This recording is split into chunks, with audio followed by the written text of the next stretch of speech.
मेरा नाम रोशन और मेरा चैनल आप देख रहे हैं सबसे पहले सबसे तेज। मेरे चैनल को सब्सक्राइब और लाइक ज़रूर कर दीजिएगा। मैं हर तरह का वीडियो लाता रहता हूं, उसके लिए आप सब्सक्राइब ज़रूर कर दीजिएगा। हो सके तो कमेंट भी कर दीजिएगा कि किस तरह का आपको वीडियो चाहिए। अभी मैं आपको बताने वाला हूं कि बिहार इलेक्शन बहुत काफ़ी तेज़ी से ज़ोर शोर से चल रही है। ऐसे में तमाम पार्टी का जो स्टार प्रचारक हैं, सिंगर हो या एक्टर हो या एक्ट्रेस हो या बड़े बड़े लीडर्स हों, सारे के सारे राज्य का बिहार में आवागमन चालू है। ऐसे में दिल्ली की कांग्रेस की है अलका लांबा, उन्होंने बिहार आकर प्रेस कॉन्फ्रेंस में क्या कहा है। भाजपा ने एक टैग लगाया है, भाजपा है तो भरोसा है। तो उन्होंने बोला कि भाजपा है तो भरोसा नहीं है, भाजपा है तो धोखा है। उन्होंने अपने पार्टी के प्रति बोला कि हमारे पार्टी महागठबंधन जो है वो बहुत ही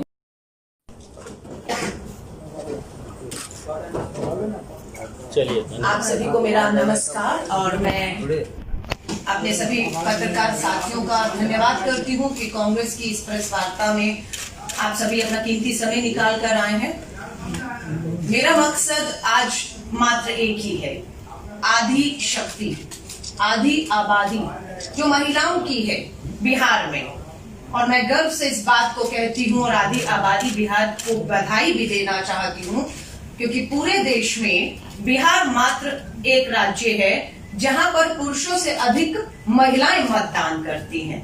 सरकार बनाने में महिलाओं का सबसे बड़ा योगदान रहता है, वो बिहार है। महिला जिसके साथ बिहार में बने उसकी सरकार, ये होता आया है। लेकिन अभी नारा है आर पार, अब नहीं चलेगा 70 पार। देश में आप देखेंगे राहुल गांधी जी के नेतृत्व में, उत्तर यहाँ पर बिहार में देखेंगे तेजस्वी यादव जी के नेतृत्व में युवा है, एक नई सोच के साथ आगे आए हैं। बिहार की महिलाएं अपने पिछले 15 साल की तरफ मुड़कर नहीं देखना चाहती, क्योंकि उसमें बहुत कुछ अच्छा ऐसा नहीं है जिसे याद करके उन्हें खुशी महसूस हो। वो अपने आप को छला हुआ महसूस करती है, इसलिए छला हुआ महसूस करती हैं क्योंकि उनको छला गया शराबबंदी के नाम पर।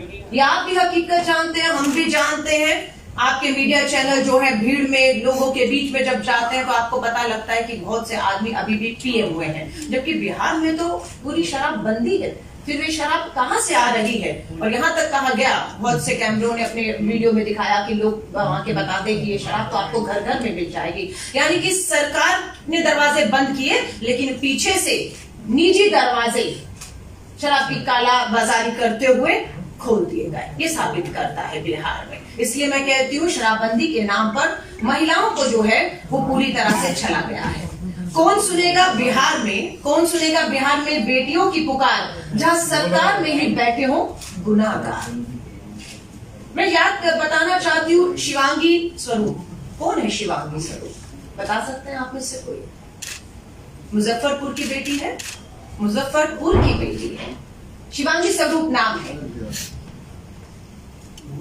पूरे देश को आज उस बेटी पर, बिहार की बेटी पे गर्व है, क्योंकि वो बेटी मुजफ्फरपुर से निकलने में कामयाब हुई। जो बेटियां नहीं निकल पाई, उन बेटियों का हाल क्या किया इस सरकार के अधीन, वो हम लोगों ने मुजफ्फरपुर बालिका शेल्टर होम में देखा है।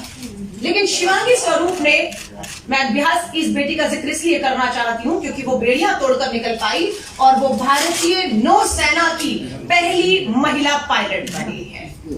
गर्व होता है बिहार को, गर्व होगा मुजफ्फरपुर के लोगों को कि जिस बेटी ने भारतीय नौसेना में पहली महिला पायलट के तौर के पर नाम दर्ज किया है।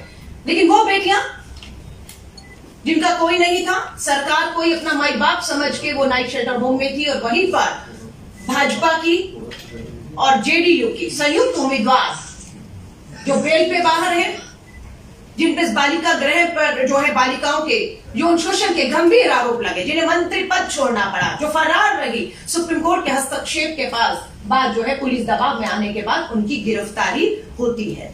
और बहुत दुख की बात है, जो महिला सुरक्षा को लेकर जीरो टॉलरेंस की बात करते हैं, वो उसी मंजू वर्मा को टिकट देकर अपना उम्मीदवार बनाते हैं। नेशनल क्राइम रिकॉर्ड ब्यूरो के आंकड़े 2019 के जारी किए गए आंकड़े आप सभी के पास है, आप ही के थ्रू हमारे तक पहुंचे। मैं उसका जिक्र बहुत ज्यादा नहीं कर रही, पर यह बताना चाहती हूँ कि महिलाएं के जो प्रति शोषण है वो बिहार में बड़ा है। ये मैं नहीं कह रही हूँ, भाजपा की जो केंद्र में बैठी सरकार है उसी का गृह मंत्रालय के उसी के ही आंकड़े ये बताते हैं कि अगर दहेज हत्याओं के आप मामले देखेंगे तो पूरे देश में दहेज में जो हत्याएं या आत्महत्याएं हुई हैं उसमें पटना 1 नंबर पर है, जहां पर नीतीश कुमार जी की सरकार है, और दहेज हत्याओं में दूसरे नंबर पर भाजपा का उत्तर प्रदेश का कानपुर खड़ा हुआ है।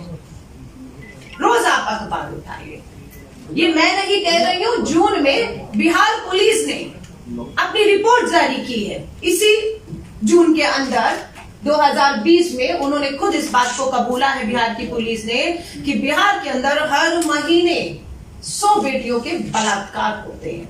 ये उन्होंने खुद माना है अपनी रिपोर्ट को, जिसको वो झुठला नहीं सकते हैं।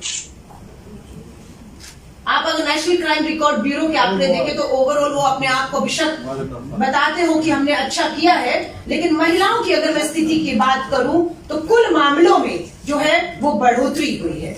महिलाओं के प्रति अपराध बढ़े हैं। अगर मैं 2017 की बात करूं तो 14,711 महिलाओं के प्रति यौन पीड़न कहें, यौन उत्पीड़न कहें, शोषण कहें, बलात्कार की घटना हुई।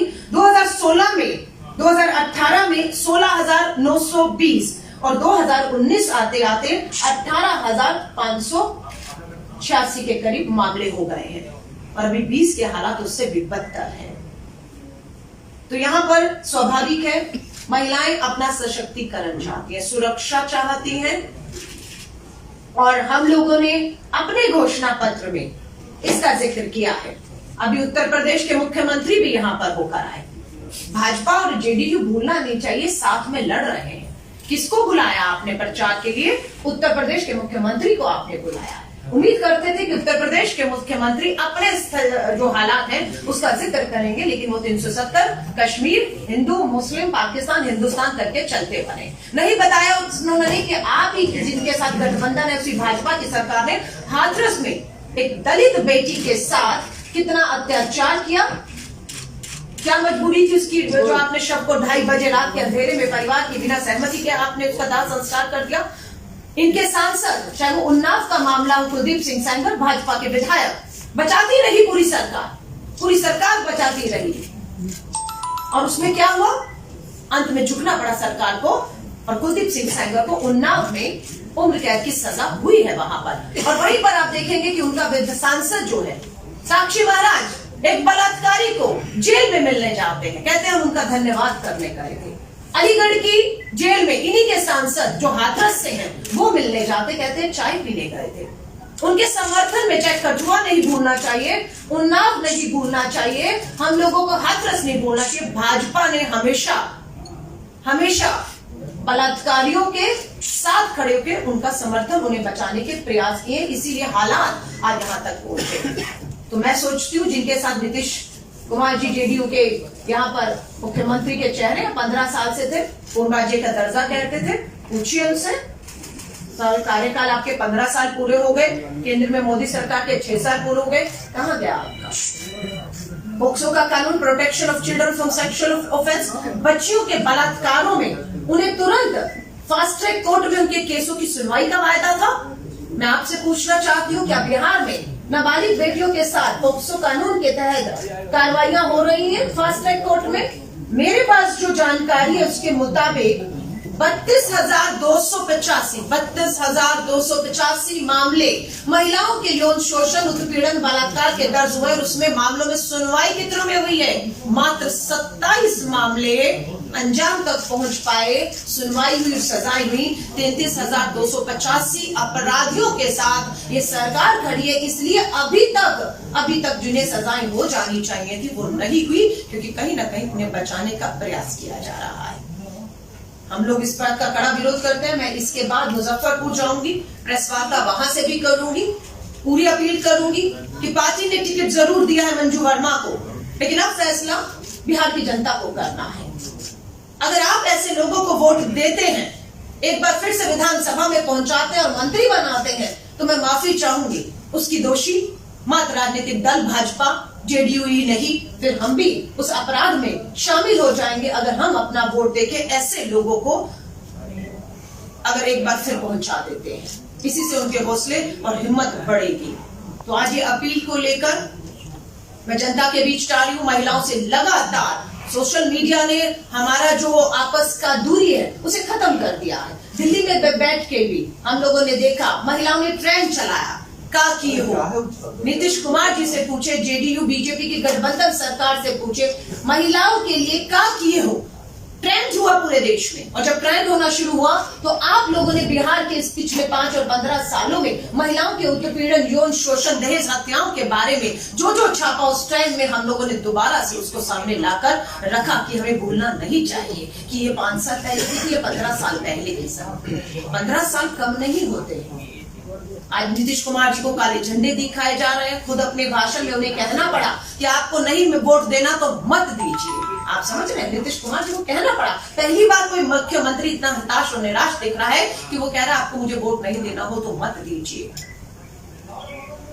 आज मैं आप सभी से कहती हूँ, मुझे गर्व है कि मैं कांग्रेस की तरफ से इस प्रेस कॉन्फ्रेंस को बिहार की प्रत्येक आधी आबादी में कहूंगी, आधी आबादी और युवा बिहार, क्योंकि अभी हम लोग वही चर्चा कर रहे थे कि 57% से भी ज्यादा 57.2% बिहार का जो युवा है उसकी उम्र 25 साल से कम है।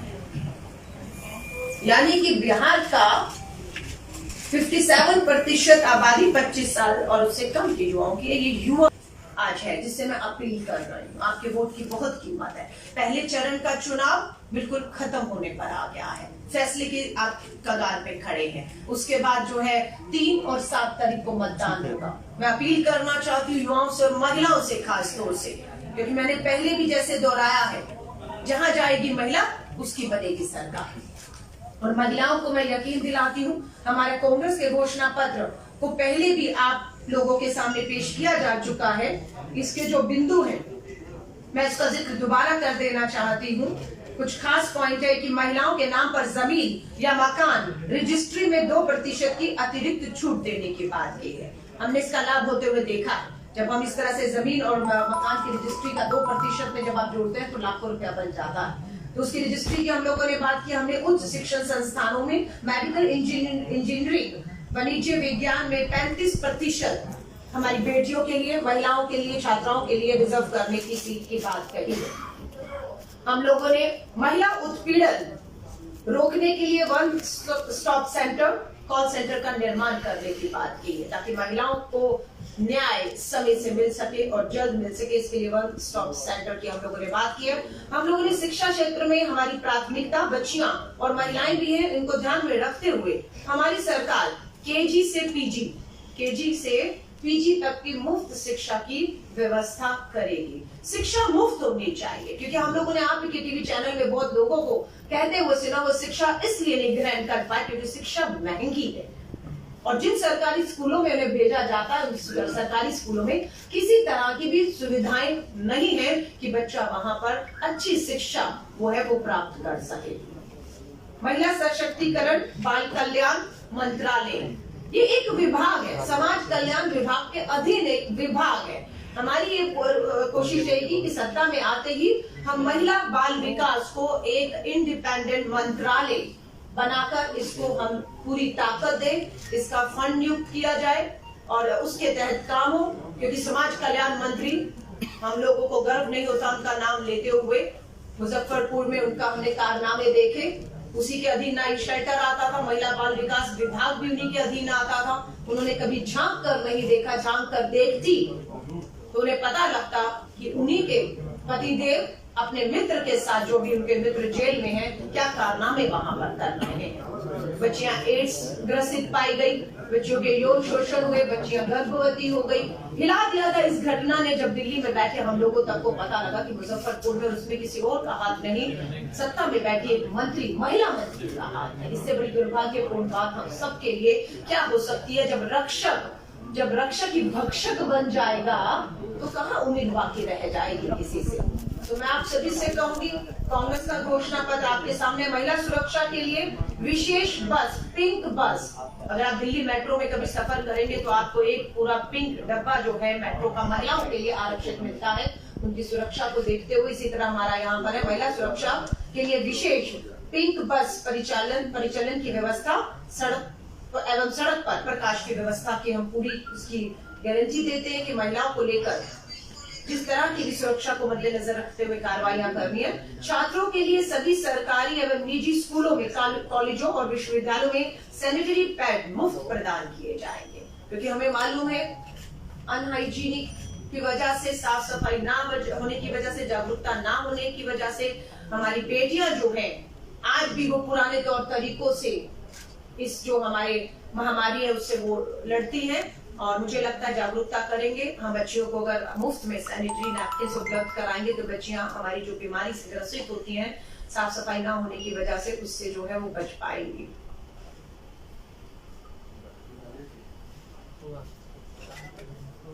मैं बाकी आपको यही कहूंगी, आप हमारा घोषणा पत्र ले सकते हैं। जो महत्वपूर्ण बिंदु थे वो मैंने आपके सामने रखे हैं। एक मैं आपसे, एक सेकंड, आपका सवाल मैं जरूर लूंगी। मैं एक पॉइंट और आपके पास रख रही हूँ। हाँ प्लीज, मैं एक और आपको जिक्र करना चाहती हूँ। इंदिरा वाहिनी के नाम से महिला पुलिस बल बटालियन का गठन किया जाएगा, जिसमें सभी स्तर पर महिलाओं की ही जो है वो नियुक्ति की जाएगी। जब महिलाएं थाने में बैठी होंगी, एक संवेदनशीलता होगी, महिला अपना दर्द एक महिला पुलिस को बता पाएगी। क्योंकि हमें देखा है कि सामने जब पुरुष पुलिस होती है तो बच्चियां या बच्चियों का परिवार खुलकर उनके साथ हुए बलात्कार यौन शोषण की घटनाओं को बता नहीं पाते हैं। हमारी कोशिश रहेगी वो खुलकर अपने साथ हुए अपराध को बता सके बिना किसी हिचक के, ताकि उन्हें न्याय मिल सके। क्योंकि कई बार जानकारी न देने की वजह से एफआईआर में धाराएं वो जो जुड़नी चाहिए नहीं जुड़ पाती और अपराधी को बच निकलने का मौका मिलता है। लेकिन जब बेटियां और उसके परिवार, महिला पुलिस उपस्थित होगी महिला थानों में, खुलकर अपनी बात को बता पाएगा, तो उन धाराओं को तय करके उनके खिलाफ जो है कार्रवाई हम लोग करेंगे। ये मैं आपको सुनिश्चित करना चाहती हूँ। आपके सवालों का स्वागत है। पर मैं आपसे आप मुजफ्फरपुर जाने की बात करती हैं, मंजू वर्मा पर आपने सवाल उठाया है, लेकिन क्या आप उन जगहों पर जाएंगी जहां से बलात्कारियों की पत्नियों को आपके सहयोगी ने टिकट दिया है? देखिए, मैं आपको दोबारा दोहरा रही हूँ, मैं कांग्रेस पार्टी की प्रवक्ता के तौर पर अपनी पार्टी का जो बिंदु है कि 15 साल में क्या होना था नहीं हुआ और हम आएंगे तो क्या करेंगे। हमारी सरकार आज छत्तीसगढ़ के मुख्यमंत्री आपके बीच में दूसरी बार होकर आए हैं। गर्व है हमें अपनी सरकारों पर, चाहे वो 4 ही राज्यों में है, राजस्थान, छत्तीसगढ़, पंजाब और पौंडीचेरी में कांग्रेस की अपनी सरकार है। गर्व है हमें वहाँ पर जो महिलाओं की सुरक्षा के लिए है, वहाँ पर हाथरस की तरह जो है बलात्कारियों के समर्थन में हमारे विधायक, हमारे मुख्यमंत्री नहीं खड़े। आपका जवाब आने तो दीजिए, आप ही के पद पे आ रहे हो। मैं खुलकर कह रही हूँ, कोई भी दल हो, महिलाएं आपके माध्यम से मुझे सुन रही हैं, बिल्कुल सीधी आवाज आने दीजिएगा। कोई भी दल हो, किसी भी दल ने अगर किसी भी बलात्कारी को, बलात्कार के दोषी को जिसका मामला चल रहा हो, जो बेल पर, जमानत पे बाहर हो, कोई भी दलों में साफ कह रही हूँ, अपना कीमती वोट मत दीजिएगा। इससे ज्यादा साफ मैं कुछ नहीं कह सकती। मैम, एनसीआरबी के डाटा का आपने जिक्र किया है। बीजेपी ने कुछ दिन पहले अपने सोशल मीडिया हैंडल से एक वीडियो जारी किया था, उसमें बताया गया था कि पिछले 15 वर्षों के मुताबिक, जो अभी 15 वर्ष गुजरे हैं बीजेपी एनडीए के सरकार में, उसमें 35% जो है वो क्राइम कम हुए हैं। उन्होंने ये डाटा जारी किया। देखिए, वो ओवरऑल बिहार के ओवरऑल आंकड़े का जिक्र करते हैं। अगर आप उत्तर प्रदेश देखेंगे तो योगी आदित्यनाथ दावा करते हैं कि हमारे यहाँ अपराध खत्म हो गया। वहीं नेशनल क्राइम रिकॉर्ड के ब्यूरो के आंकड़े उन्हें देश में सबसे आगे बढ़ता है अपराध में जो देख रहे हैं। वही हाल यहाँ का है। बिहार की पुलिस के आंकड़े जून में जो जारी किए उसे आप पढ़ लीजिए, जो खुद अपनी जुबानी कहते हैं कि 100 बलात्कार और उसमें 50 से ऊपर प्रतिशत बच्चियां नाबालिग हैं होते हैं। तो मैं ये कह रही हूँ कि महिलाओं के प्रति अपराध में बढ़ोतरी हुई है, जो आंकड़े मैंने आपके सामने पेश भी किए हैं कि हर साल निरंतर 2-2.5 हजार मामले बढ़ रहे हैं बलात्कार, यौन शोषण और दहेज। हाथरस मामले को आप उठाती हैं, लेकिन हाथरस मामले में कांग्रेस पर कई आरोप लगाए गए मैम। मीडिया करेगी कांग्रेस जो है हाथरस मामले को काफी उकसाई है, वहाँ लोगों काफी बड़गलाई है, लोगों को कई तरह के आरोप लगाए गए। हाथरस एक अपने आप में देश और बिहार के लिए मैं कहूँगी उदाहरण बन चुका है। सबने देखा है, पहले उसे अंतरराष्ट्रीय साजिश बताया गया, फिर 100 करोड़ की फंडिंग आई ये बताया गया, फिर PFI से लेकर भीमसेना खरीद के ऊपर निशाना बनाया गया। इस बात का जवाब नहीं दिया जब कोर्ट में पेशगी हुई, इलाहाबाद कोर्ट में योगी सरकार के अधिकारी नहीं बता पाए वो 100 करोड़ जो आपके योगी आदित्यनाथ बता रहे थे, मुद्दे से ध्यान भटकाने के लिए वो 100 करोड़ कहां से किसके खाते में आए नहीं बता पाए। इवन कि यहाँ तक जज साहब को कहना पड़ा, लॉ एंड ऑर्डर कमिश्नर को, कि आपने लगता है निर्भया के बाद जो नए कानून आए वो पढ़े नहीं है, जाइए और पढ़कर आइए। उसमें साफ लिखा है कि अगर बच्ची कहती है मुझसे जबरन हुआ है तो वो बलात्कार माना जाएगा, उसकी धाराओं में उसकी सुनवाई होगी। उन्हें कहा गया, उन्हें फटकार लगाई गई, उन्हें शर्मसार किया गया। डीएम के पास जवाब नहीं था कि 2:30 बजे क्या मजबूरी थी, आपने हाथरस की बेटी का जो है पेट्रोल डालकर 2:30 बजे रात को आनंद फानन में फूंक डाला। परिवार की सहमति नहीं थी, माँ को रोते हुए हम सबने देखा है कि वो मेहंदी लगाने तक की तरस गई। भाई अपने जो राखी पे कपड़ा दिया था सूट, वो पहनाने के लिए तरस रहा था। आज कांग्रेस के ऊपर आरोप इसलिए सिर्फ ध्यान भटकाने के लिए हाथरस खुली किताब बन चुका है, और जिसने योगी आदित्यनाथ भाजपा की सरकार को बेटी बचाओ के नारे पर मोदी जी को पूरा बेनकाब करके रख दिया है। मैडम, आपकी सरकार आती है पर आरोप लगाया कि महिला उत्पीड़न के मामले उनके शासनकाल में ज्यादा आ रहे हैं, तो क्या कांग्रेस के पिछले 60 साल में महिलाओं पर उत्पीड़न, दमन, अत्याचार नहीं होता था? देखिए मैं आपको फिर कहूंगी, बॉबी हत्याकांड से लेकर कई ऐसे कांड उल्लेख। देखिए अगर मेरी बात करेंगे, मैं खुद वहीं से निकली हूँ। जब 18 साल की थी, दिल्ली विश्वविद्यालय छात्र संघ का चुनाव लड़ा, तब नैना सानी कांड हुआ था। उसी कांग्रेस से मैंने चुनाव लड़ा था और लोगों ने वोट देकर बहुमत से जिताया था अध्यक्ष पद। तो बात ये नहीं कि अपराध होते नहीं है, अपराध होते हैं, लेकिन क्या हम हमारी जो पीड़ित बेटियों से न्याय दिला पा रहे हैं? क्या हम पीड़िता के साथ खड़े, पीड़िता के परिवार के साथ खड़े, या हम बलात्कारियों के साथ खड़े हैं? आज हमारी सरकारें जहां अपराध हो रहे हैं वहां पर पूरी कोशिश है फास्ट ट्रैक कोर्ट में केस चले। बच्चियों को अगर कानूनी मदद चाहिए, काउंसलिंग चाहिए, आर्थिक मदद चाहिए, उन्हें मेडिकल ट्रीटमेंट सही समय पर, हाथरस की बेटी को सही समय पर मेडिकल ट्रीटमेंट नहीं मिला, धक्के खाती रही जब तक वो सफदरजंग दिल्ली पहुंचती, उसने दम तोड़ दिया। तो हमारी सरकारें पूरी तरह से गंभीर है, कम से कम भाजपा की तरह बलात्कारियों के तरह या जेडीयू की तरह मंजू वर्मा जैसे आरोपियों के साथ नहीं। अगर आपकी सरकार आती है, आपकी सरकार अकेली तो आएगी नहीं, आएगी आपके साथ ही पार्टी राजद पार्टी के साथ आएगी। जैसे कि अभी बात हुई थी कि जो दूसरी पार्टी है वो कई आपराधिक लोगों को भी टिकट दे देती है, तो ऐसे में आप क्या करेंगे, आप क्या कहेंगे इस बारे में? देखिए मैंने अपील किया और आपके माध्यम से दोबारा अपील करूंगी। पार्टियों को टिकट देती है और फैसला फिर जनता पर छोड़ देती है। अब फैसला जनता के पास चला गया, अब जो गेंद है वो जनता के पाले में है। जनता का एक वोट बेहद कीमती है अगले 5 सालों को भविष्य। मैंने कहा ना, आर पार नहीं चलेगा 70 पार, क्योंकि महिलाएं पीछे क्या हो गया अब उसके बारे में नहीं, भविष्य के बारे में सोच रही, और उन्हें पता उनका भविष्य इनके हाथों में सुरक्षित नहीं है। जो यहाँ पर 15 साल और देश में बैठ कर भी महिलाओं को सुरक्षित नहीं दे पाए, ऊपर से आरोपियों को उन्हें टिकट दी जाएगी जिसकी उम्र 70 से पार है। नहीं, मैं आपसे ये कह रही हूँ, कमान की आज बात है। एक तरफ नीतीश कुमार जी है, दूसरी तरफ तेजस्वी जी हैं। नीतीश कुमार जी जाने वाला कल है, ध्यान रखिएगा, और तेजस्वी यादव या राहुल गांधी जी देश और बिहार के आने वाला कल है। तो सब कोई अपने आने वाले कल की चिंता कर रहे हैं, अपनी बेटियों की, अपनी पीढ़ियों की चिंता। मैं एक चीज जानना चाहता हूँ, जरूर। आप जिस गठबंधन की सरकार बनाने की वकालत कर रही है, हाँ जी, उसी गठबंधन आपके एलाइंस पार्टनर में बलात्कार के आरोपी की पत्नी को टिकट दी, और कई ऐसे विधायक हैं जिन पर आरोप है उसी पार्टी। क्या आप उम्मीद करती हैं कि जो अगली सरकार यदि आपकी बन जाए, अभी कहा नहीं सकता है, हाँ जी, तो क्या उनके साथ न्याय कर पाएगी? क्या आपकी पार्टी न्याय कर पाएगी? क्या? देखिए, मैं अपनी कांग्रेस की राष्ट्रीय अध्यक्षा श्रीमती सोनिया गांधी जी खुद एक महिला है, और मैं बार बार आपसे यकीन दिला रही हूँ, टिकट अगर दिया गया है किसी भी दल द्वारा, गेंद आपके पाले में है, साफ कह रही हूँ, मत वोट दीजिएगा ऐसे लोगों पर जिन पर कोई भी गंभीर आरोप है या बेल पर बाहर है, मत दीजिएगा। मैं हाथ जोड़कर दूसरी बात, कांग्रेस की सरकार, महागठबंधन की सरकार तेजस्वी जी के नेतृत्व में आ रही है, ये पूरा भरोसा और यकीन है। उसी के आधार पर, उस भरोसे पर मैं आधी आबादी को यकीन दिलाना चाहती हूँ, आपके साथ अन्याय नहीं होगा। कहीं पर भी अगर आवाज होगी, हम अपनी ही सरकारों में भी अगर आवाज उठानी होगी, महिलाओं के हित के लिए आवाज उठती हुई, न्याय होते हुए आप देखिए। एक आरोप काफी सामाजिक मुद्दों को लेकर लड़ती रहती है, क्या बिहार में भी आपका आना बराबर होगा या चुनाव आएंगे? देखिए, बिहार वालों का प्यार है।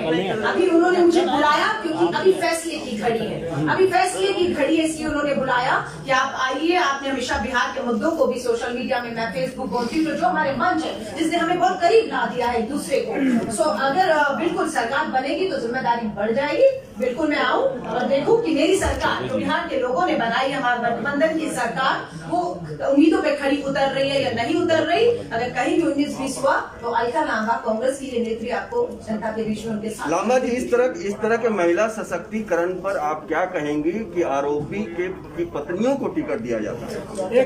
कैसा महिला सशक्तिकरण? ऐसा कोई नीति है ये आपके खानदान में किसी ने बलात्कार किया, आपके खानदान में? बहुत बहुत धन्यवाद। आप ये आवाज आधी आबादी, खास तौर से महिलाओं तक जरूर पहुंचेगी। कोई अलग एक बार लेना चाहे टिकटॉक तो आप कर सकते हैं। बहुत बहुत धन्यवाद आप सभी का।